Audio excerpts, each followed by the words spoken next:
So, what's new? Well, I guess the way to start is with the elephant that's not in the room.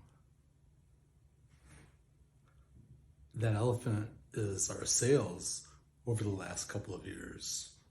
Our sales, drum roll, please, are down 75%. Shocking, isn't it? I know it was to our crew because they're no longer working here. Bob actually is still helping, and Berto is going to start sewing again. But if you think 75% drop in sales is bad, in 2018, the law changed in Michigan. In 2018, 90% of our sales were in Michigan. And most of those sales were to caregivers who were directing their overages into what was being called the gray market. Dispensaries that were being allowed to operate under local jurisdiction. And as soon as that law changed, all of the stores that were selling our Octopots, because we were going through hydro stores at that time, stopped selling Octopots. Nobody wanted to put a capital investment, and Octopots are a capital investment. Nobody wanted to put that capital investment in again, knowing that they were out of business. I mean, it took a little time for a few of them, but they were out of business because everything was going to be going through the regulated commercial market. And when that happened, we went from our previous high to a low that was 90% less than our previous high, which was probably only like a year or so before that. I'd have to look to be exact, but you get the idea. We were at 10% of our sales. And that was 18. So, been through it before. Hopefully we won't have to do this too many more times. But they always turn out to be learning processes because we eliminated the thought of going through traditional distribution, went directly online, lowered our price, offered the best customer service that we could, answering questions and giving direction. And it brought us up to where there was an elephant in here just a little bit ago. So that means for the first time in decades, I'm in charge of everything, which I love. Actually, all of these catastrophes that I have gone through, each one moves me to a different plane. So I'm adopting a more learning or growth mindset as opposed to the fixed mindset that said, somebody else can do that. I got all of this. Well, now I got all of this plus. And the only way that this is going to work is if I do all that stuff that I did back when I started my small fruit and vegetable farm 40 years ago almost. And good time for rebirth, right?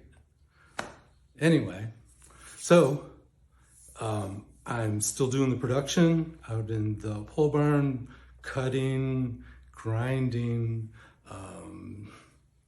all that stuff. I'm doing the shipping and receiving. So if there's a mistake, it's because I was thinking about something else. And Bob, God bless him, has been working on videos and social media. Still working on that education program I've been promising, but you know, that 75% thing slowed things down considerably. A little bit, though, day by day. The big thing that Bob is helping me with in the last week or so has been putting together a presentation into the food industry. You know how well octopots work in growing cannabis, right? But can you think of any reason that they can't be just as successful growing tomatoes and peppers and, you know, Coca-Cola, Bacopa? Food has always been the big picture. Food is where I started. Food is where octopots started, if you know the big story. And it's time to really push into that industry for our future.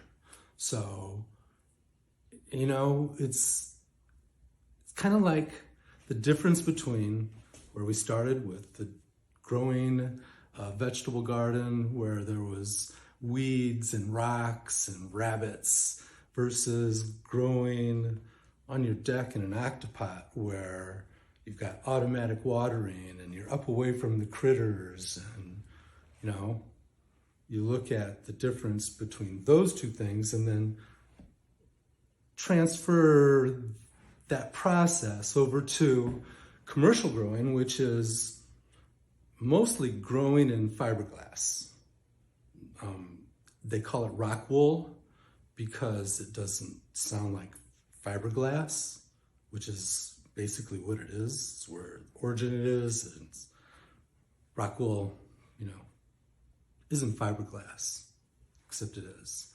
And it's kind of the difference between growing in fiberglass and growing in nature where there's dirt with all the little microorganisms that help the plant.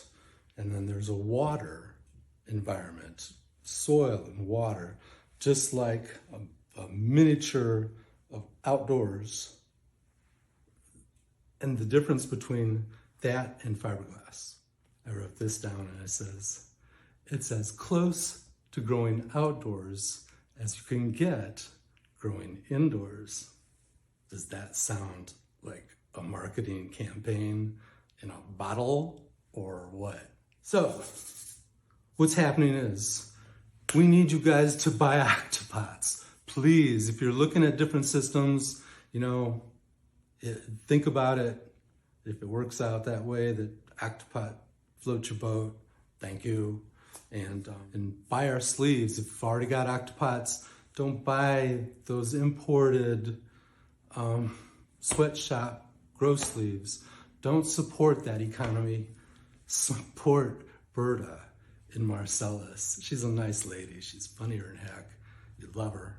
And me and Bob too. All right.